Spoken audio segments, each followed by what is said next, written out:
Bonjour et bienvenue dans cette nouvelle vidéo du blog gestiondeprojet.com. Aujourd'hui, je suis avec Stéphanie Damoussabri, qui est coach, formatrice et consultante en accompagnement du changement et en conduite de projet. Bonjour Stéphanie. Bonjour Claire.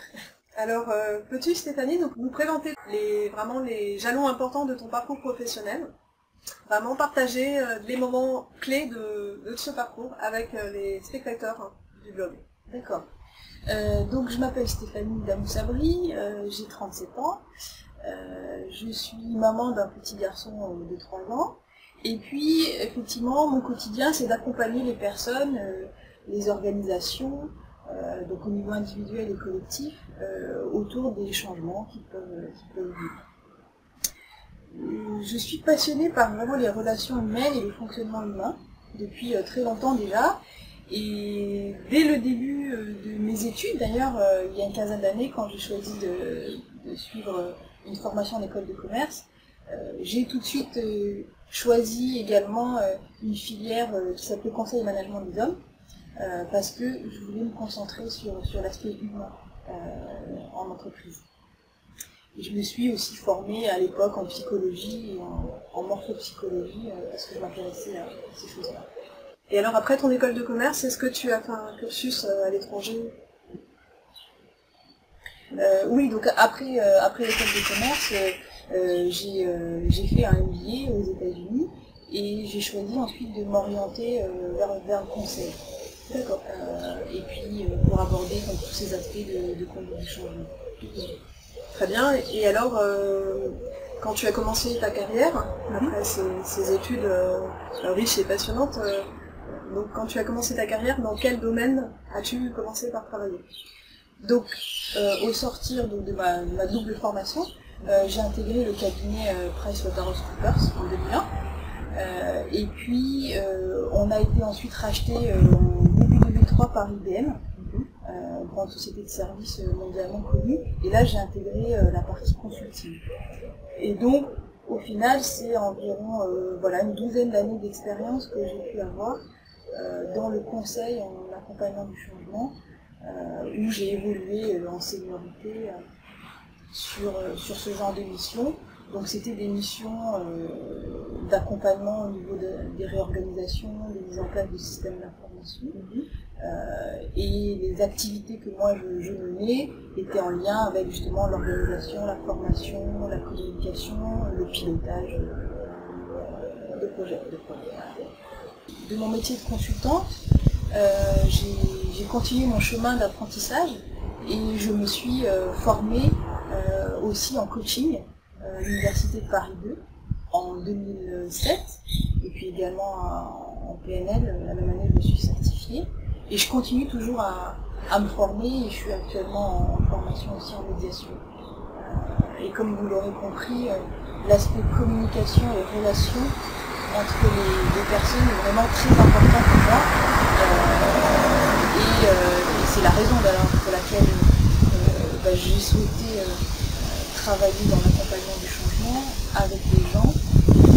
Et ce que je me suis rendu compte effectivement au cours des projets, c'est que quand il y avait un dysfonctionnement, quand un projet ralentissait ou même voire s'arrêtait ou qu'il y avait des difficultés, c'était très très souvent lié par un problème de communication, de relation entre les personnes, parce que chacun restait sur sa position, sa perception des choses, et ça pouvait vraiment avoir un impact fort sur le projet. D'accord. Bon, d'ailleurs, c'est pour ça que Stéphanie intervient aussi sur le club privé du blog Gestion de Projet en tant qu'experte sur ces problématiques humaines au cours des projets. Donc vous retrouvez aussi Stéphanie sur la partie club privé. Est-ce qu'il y a des activités extra-professionnelles qui t'ont aidé aussi dans ta vie professionnelle? Est-ce que tu peux développer ce sujet? Oui, alors c'est vrai que le sport a été très présent dans mon parcours, parce que j'ai pratiqué le volleyball pendant une vingtaine d'années quand même, déjà. J'ai commencé à 12 ans, effectivement. Et notamment, j'ai fait 3 années au niveau national, 2 en national 3 et 2 en national 2. Donc j'ai appris beaucoup au niveau du groupe, du fonctionnement, de l'équipe, des relations entre les membres de l'équipe, en termes de préparation aussi, de projection, de préparation. Et donc c'est un environnement, c'est un monde que j'utilise beaucoup en comparaison avec le monde de l'entreprise, et notamment quand j'interviens, parce que j'interviens aussi à l'université de Paris 13, où j'accompagne des élèves ingénieurs, ou en classe prépa, des licences, des masters, en conduite de projet notamment. Et c'est vrai que j'utilise beaucoup cette métaphore, ces analogies avec le monde du sport, qui est vraiment très aidant. D'accord. Alors Stéphanie, est-ce que tu pourrais maintenant nous décrire un petit peu la nature des projets sur lesquels tu es intervenue et à quelle phase éventuellement tu aurais intégré ce projet? D'accord. Ce démarrage, en cours de projet, plutôt en fin de projet ou en cas de conflit? En quel cadre tu es? Oui. Alors je vais essayer de vous parler de deux types de projets, ou de domaines en tout cas dans lesquels j'ai pu mener des projets, parce que c'est vrai que j'ai participé à différents projets de tailles différentes, de secteurs d'activité différents. Donc déjà, qu'est-ce que c'est qu'un projet? Parce qu'un projet, c'est une notion qui est vaste, hein. Donc moi je prends vraiment cette notion dans sa globalité. Le projet, on a un projet quand on a un objectif, quand on a une ambition, et souvent qui dit projet dit changement, hein, de passer à un état A à un état B, et ce projet il peut être professionnel ou personnel. Dans le monde donc du consulting, je dirais, pour commencer, j'ai participé à différents projets, notamment des mises en place de logiciels intégrés, comme SAP ou comme JD Edwards. Donc j'ai participé à ce genre de projet dans l'industrie pharmaceutique par exemple, dans la construction. Je suis intervenue aussi pour une entreprise industrielle, par exemple sur la rationalisation de ses fournisseurs en services informatiques, ou encore un peu plus récemment pour une organisation de culture scientifique et technique pour laquelle j'ai fait un accompagnement méthodologique justement en gestion de projet. Et donc pour ces différents projets, j'intervenais plutôt en cours de projet, je dirais. Pas forcément au début, mais plutôt quand il y avait des difficultés, où on avait besoin, où on se rendait compte par exemple qu'on n'avait pas assez pris en compte l'aspect humain ou d'accompagnement au changement, et donc là on disait tiens, il faudrait peut-être en faire, parce que souvent cet aspect-là dans les projets, il est un petit peu mis de côté, hein, parce qu'on dit non, il faut d'abord que le système fonctionne, hein, voilà, hein, et puis on arrivera bien à se débrouiller en faisant quelques actions. Un système qui fonctionne, mais s'il n'est utilisé par personne derrière, voilà, ça sert à rien, et puis ça coûte de l'argent, ça fait perdre du temps. Donc voilà, donc plusieurs fois dans les projets, je suis arrivée un petit peu après. Donc ça c'est une chose, et puis un deuxième aspect donc qui peut concerner plus le coaching, parce que je mène des projets de coaching en parallèle, donc individuels ou collectifs. Donc là j'ai par exemple accompagné des jeunes dans un collège de SECPA, de section d'enseignement général et professionnel adapté, hein, sur la revalorisation de leur image. J'ai aussi accompagné des seniors, une cinquantaine de seniors, où là je les ai formés à comment bien utiliser leur réseau pour retrouver un poste. Et on verra que le réseau, encore une fois, est très important pour qu'un projet fonctionne. Encore une fois, le relationnel, les relations entre les gens est essentiel. Et puis il y a deux projets d'organisation d'action de coaching en fait, dans le cadre d'un salon pour l'emploi et dans le cadre d'une journée nationale des jeunes qui est organisée au niveau national, sur lesquels je suis intervenue et je continue à intervenir parce que ce sont des projets actuels. D'accord. Voilà. Et donc là ce sont des projets que j'ai aussi intégrés plutôt au cours de ces projets, en tout cas pas forcément au début, c'est déjà des choses qui étaient lancées, et c'est vrai que c'est quelque chose qui est assez fréquent dans mes interventions. Et moi je suis plutôt quelqu'un qui est multi-projet, je dirais. J'interviens souvent sur plusieurs projets en même temps. Stéphanie, tu as ce côté couteau suisse de la gestion de projet, de plusieurs cordes à ton arc. L'organisation, certes, mais aussi surtout les aspects humains aussi. Voilà, donc le coaching. Alors justement, maintenant, on va se concentrer sur deux projets clés importants pour toi. Tu vas un petit peu les développer. On va commencer par le premier projet que tu as choisi de nous présenter. Oui, d'accord. Il y a deux projets auxquels je contribue dans le cadre d'ICF, en fait, qui est la Fédération internationale de coaching, dont je suis membre. Donc il y a un premier projet qui concerne l'organisation du salon LHR pour l'emploi. Donc LHR, en fait, ça correspond au secteur des loisirs, du tourisme, de l'hôtellerie-restauration. Et donc il y a un salon qui est organisé 2 fois par an à Paris, au 104, dans le 19e. Il y a beaucoup de manifestations culturelles, économiques, etc. Et donc ce salon est organisé en février et en septembre. Et dans ce cadre-là, donc, j'ai co-organisé la mise en place et la continuité d'un partenariat entre ICF et le salon LHR, et pour lequel on a proposé des actions de coaching gratuites, de mise à disposition du public sur le salon. Il faut savoir qu'il y a entre 4 et 5 000 personnes qui visitent ce salon à chaque session, donc c'est quand même conséquent, conséquent. Et donc là, on a organisé des actions de coaching, donc c'est des petites séances de 20 minutes qu'on propose aux participants, aux visiteurs qui sont intéressés sur leurs problématiques professionnelles en recherche d'emploi. Et puis on a proposé aussi des ateliers collectifs sur la préparation d'un entretien, la gestion du stress, la confiance en soi, où là on avait des groupes de 8-10 personnes qui étaient gérées par un coach professionnel. Voilà les 2 grandes activités. Et donc dans le cadre de ce projet, j'ai travaillé avec le directeur des partenariats et on a mobilisé en fait le réseau des coachs professionnels. Donc j'ai fait un rétro-planning, déjà chose principale dans un projet à faire pour donner les grands jalons, les grandes dates, les grandes activités, voir qui va participer, quelles actions sont nécessaires pour quelle activité. Et quel autre outil tu as utilisé? Donc là, le rétro-planning était assez méthodologique, on va dire, oui. Mais en termes d'outils logiciels, est-ce que tu utilisais? Donc là, c'était tout simplement sur Excel. D'accord.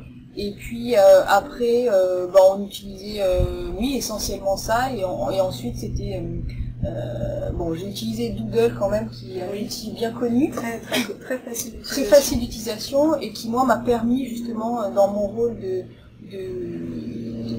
d'identifier qui pourrait intervenir à quel moment, parce qu'au final, dans ce projet, c'est quand même une vingtaine de professionnels qui ont réalisé une 60aine de coaching, donc c'est pas rien. Et donc il fallait gérer qui peut intervenir quand. Donc un Doodle a été très utile.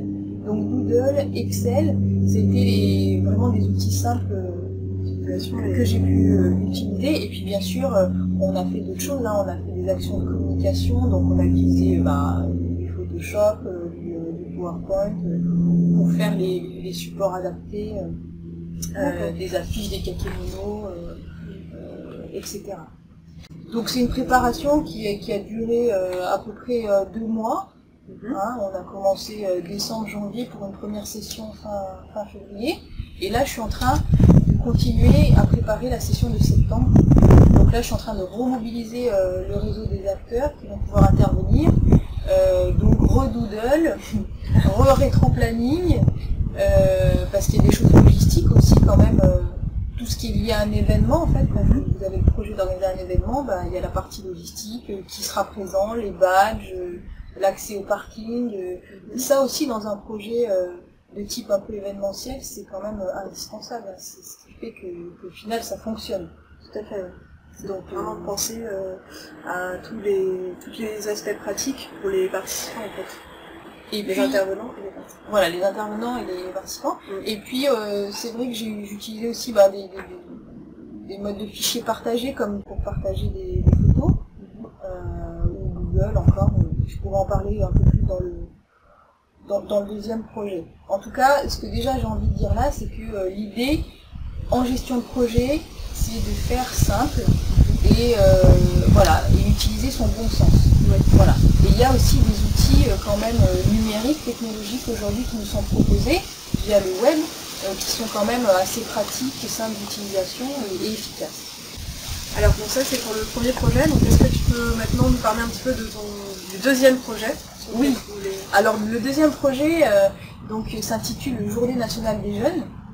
Donc là, c'est un projet national, je crois, qui a commencé en 2012 et qui va être encore plus médiatisé cette année. Je crois que d'ailleurs TF1, j'ai appris ce matin d'ailleurs parce que j'avais une conf call sur ce projet, était partenaire, donc ça, vous allez peut-être en entendre parler avant et puis après, pour ceux qui suivront le blog par la suite.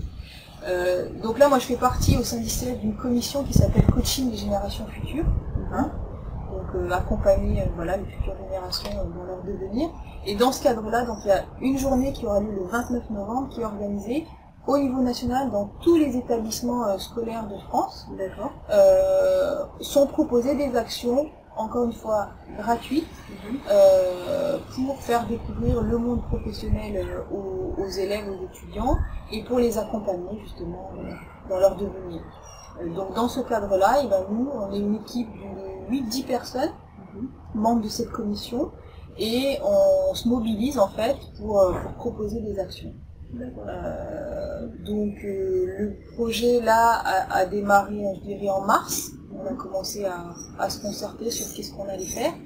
Et là, on est en pleine rédaction d'une convention de partenariat, parce que dans un projet, il faut aussi cadrer, contractualiser les choses, bien sûr, hein, entre les différentes parties prenantes. Donc là, on est en train d'écrire ça, donc moi je l'ai initié, ça se complète, ça doit être validé par différentes instances chez nous, comme dans un projet classique en entreprise, où on a des instances qui se positionnent, qui décident, qui donnent leur go, leur no-go, c'est ce qui cadence le projet. Et puis on réfléchit sur le contenu, donc je pense qu'on va aussi faire simple, on va être très ouvert, on va proposer des actions d'accompagnement individuel et collectif dans tous ces établissements-là. Voilà.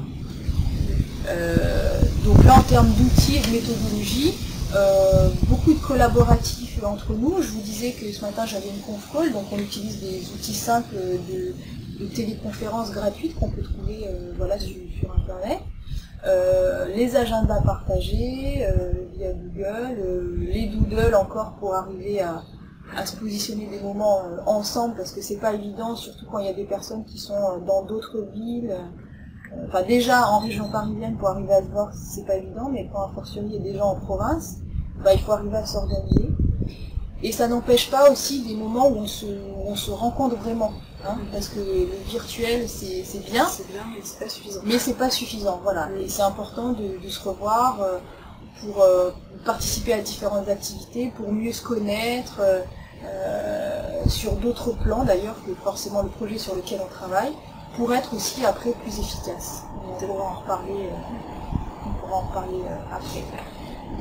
Donc voilà, des outils collaboratifs, des Dropbox sur internet pour partager des fichiers, c'est très important. Parfois même des cartes heuristiques, des mind maps, c'est une façon conceptuelle de représenter les choses et qu'on peut se partager. Voilà, en termes d'outils que j'utilise. Alors, on a bien compris donc, que ces projets sont des projets en cours, hein, c'est pas des projets ça, c'est 2 projets finalisés, en cours. On est en plein cœur de ces projets. Donc, alors, qu'est-ce que tu pourrais conseiller à des personnes qui voudraient se lancer dans ce type de projet? D'accord.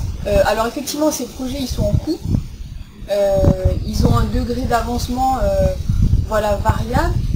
Il y a une composante qui n'est pas négligée dans le cadre de ces projets, qui est que c'est une application qui est bénévole. D'accord. Et donc c'est pas sans impact, parce que qui dit bénévolat dit difficulté à motiver. Dit un peu de difficulté en termes d'implication. Quel que soit le projet, l'implication est clé pour qu'il avance. Hein. Et donc pour qu'il avance, il faut que le chef de projet il puisse motiver ses troupes. Alors ça peut vraiment intéresser nos spectateurs qui travaillent dans le domaine associatif, hein, parce que je sais que parmi les spectateurs, il y en aura. D'accord. J'ai des lecteurs du blog qui travaillent, qui sont salariés en association. Oui. Donc ça peut intéresser justement de savoir comment tu fais pour motiver les bénévoles et voilà. Alors c'est pas simple. Donc voilà, le fait qu'on ait d'autres activités, que ce soit un projet qui vienne en plus d'autres projets, ça peut parfois être difficile à gérer. Moi je crois que quel que soit le statut du projet ou l'organe qui le pilote, il faut qu'il y ait du sens. Il faut que le chef de projet ou l'équipe qui intervient partage des valeurs communes qui vont les motiver sur la réalisation de ce projet-là. Donc nous, c'est notre cas, parce que voilà, on est passionné par l'accompagnement et a fortiori des jeunes, mais malgré tout, ça suffit pas toujours. Hein. Donc ça, il faut le savoir, mais en tout cas, le sens est vraiment essentiel. Et parfois, dans les projets, quand on choisit pas forcément son équipe. Hein, moi, j'ai jamais choisi mon équipe. Hein, mais rares sont ceux qui choisissent. Ou sinon ceux qui constituent l'équipe, et encore que, on fait aussi avec les ressources disponibles. Oui, tout à fait. Et ben voilà, on n'est pas toujours impliqué au début et on partage pas toujours le sens et l'utilité du projet. Et ça, c'est vraiment important. Donc donner du sens et avoir un sponsor en fait, un leader d'équipe, un gestionnaire qui va aussi être là quand c'est difficile. Et donc, quand on a beaucoup de choses à faire, le fait de se retrouver, qu'il y ait une petite émulation au sein de l'équipe, on dit allez, on y va, c'est notre projet, on y va, il y a du sens. Donc, essayer de remobiliser, recontacter, être présent, ne pas laisser partir. Donc, c'est pour ça que le rétro-planning aussi est très important. Et il faut qu'il y ait quelqu'un qui suive, qui ait une certaine rigueur et qui soit garant de dire attention, voilà, le temps avance, donc il ne faut pas oublier, mobilisez-vous, organisez-vous. Il faut qu'il y ait quelqu'un qui ait ce rôle un peu de coach, mais dans le sens coach sportif, un peu, voilà, vous voyez, j'arrive à l'exemple de l'équipe, mais celui qui est là et qui est à côté du terrain, qui dit allez-y, je suis là, oubliez pas l'objectif, projetez-vous, mobilisez-vous, donc ça c'est essentiel. Est-ce que tu pourrais aussi développer quelques erreurs qu'il faudrait éviter sur ces projets-là? Effectivement, donner du sens, ça c'est essentiel. Impliquer au plus tôt. Donc effectivement, si on n'implique pas assez, pour moi c'est une grave erreur, et pas assez tôt. Et puis être clair vraiment dans les rôles et dans les responsabilités de chacun. Moi, j'ai participé à un projet pour une structure où l'idée était d'avancer en réseau, mais les rôles et responsabilités n'étaient pas très clairs. Le leadership aussi n'était pas clairement annoncé. On se disait que voilà, on allait fonctionner tous ensemble vers un objectif commun. Donc, il faut qu'il y ait du sens à un objectif commun. C'est ça qui fait qu'une équipe devient une équipe, pas qu'un groupe devient une équipe. Mais ça suffit pas.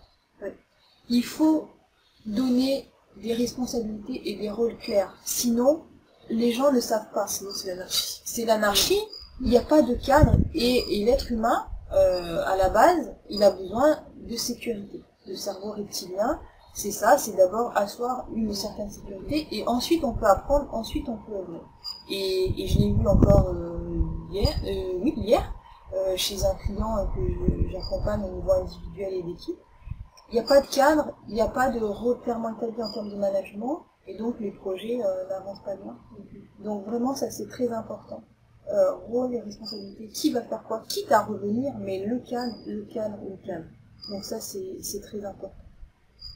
La cohésion d'équipe aussi, la solidarité, j'en ai parlé, impliquer et vraiment travailler à cette unité, passer du temps ensemble, c'est essentiel. Sur des valeurs aussi. Oui, sur des valeurs. Qu'est-ce qui vous regroupe dans votre projet? Qu'est-ce qui va faire que voilà, vous nourrissez le même objectif? Le réseau, j'en ai parlé aussi tout à l'heure.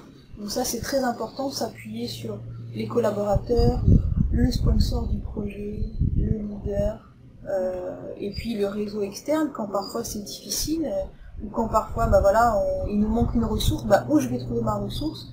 Et on prend quelques minutes, on s'assoit, on réfléchit et on se rend compte que souvent dans notre réseau, on peut avoir les ressources qui nous manquent sur une problématique à un moment donné qu'on peut avoir dans un projet. Parce que là, tu as vraiment bien développé les axes clés de réussite finalement d'un projet. Donc le fait de bien clarifier les objectifs, de définir les rôles et les responsabilités, et de se mobiliser tous ensemble sur l'équipe, de mobiliser l'équipe autour de valeurs et Exactement. Voilà. Et l'implication.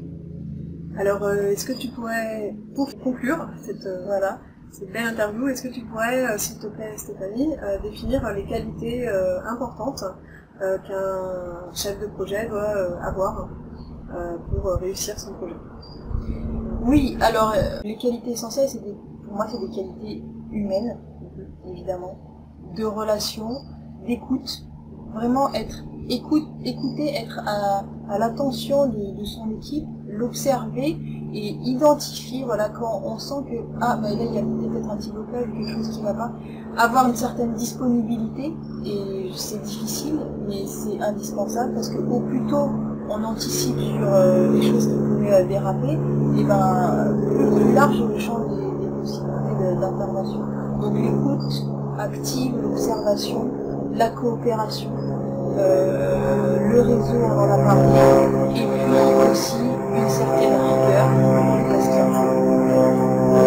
sinon un projet, voilà, il peut durer longtemps et ne jamais arriver. Donc de la rigueur et un sens de l'organisation, qui me semble assez important. Donc merci beaucoup Stéphanie. Donc comme je vous le disais tout à l'heure, vous pouvez retrouver Stéphanie dans le club privé du bloc gestion de projet, c'est-à-dire dans la formation DGDP, en particulier dans le module 1, donc sur les aspects humains de la gestion de projet. Donc c'est tout à fait logique que vous retrouvez Stéphanie dans cette partie-là. Donc à très bientôt et merci d'avoir suivi cette vidéo jusqu'au bout, et à très bientôt sur le blog gestiondeprojet.com. Merci, à bientôt. Au revoir.